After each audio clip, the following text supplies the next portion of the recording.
ဒီတိုင်းနဲ့အကုန်ကျိုးတော့ကြအခက်အခဲတွေဖြစ်တာကျွန်တော်ငလင်းလှုပ်လိုက်တဲ့အချိန်မှာပုံမှန်တွင်းနေပါရဆိုအစင်မပြေတော့ဘူးထမင်းချက်ဖို့တောက်ဖို့အဲ့ဒီတွေကအများဆုံးလိုအပ်တယ်ကျွန်တော်ရဲ့ဒီတောက်ရည်တန်းကိုပဲအများဆုံးတုံးနေတယ်ရှိတဲ့လူကတော့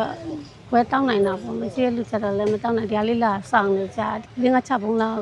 တည်ထားလိုက်ရင်သူတို့လက်မနဲ့ဘာနဲ့ဆိုအန်ကြဖြစ်သွားတာပေါ့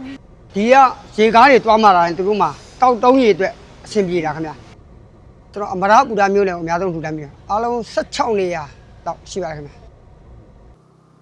တရက်ကိုကျွန်တော်ကလီတာ4000ပါ10ကောက်အနည်းဆုံးတွားပါခင်ဗျာ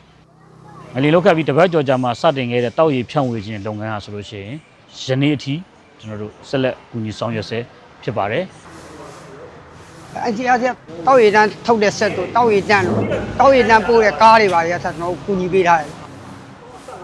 မတ်လ28ရက်နေ့ငလင်ပြီးသွားတဲ့နောက်မှာမြန်မာ recruit နဲ့ကျမတို့ ICRC အဖွဲ့ရဆိုလို့ရှိရင်ပေါ့နော်ဒီအမရပူရတဲ့ဒါမန္တလေးရဲ့တချို့နေရာတွေမှာဆိုလို့ရှိရင်ကတောက်သုံးရည်အခက်အခဲဖြစ်နေတဲ့နေရာတွေမှာတောက်သုံးရည်ဖြန့်ဖြူးပေးတဲ့ project လေးတွေကိုကျမတို့တွေပူးပေါင်းပြီးတော့ဆောင်ရွက်နေပါတယ်တောက်သုံးရည်တွေကိုတော့အတက်နိုင်ဆုံးတော့လုံလောက်အောင်ဖြန့်ဖြူးပေးနေတယ်ကျမတို့ဖြန့်ဖြူးပေးနိုင်တာနဲ့နောက်လိုအပ်ချက်တွေကတော့ပေါ့နော်အနည်းငယ်ကွာဟမှုရှိနေပါတယ်ပေါ့နော်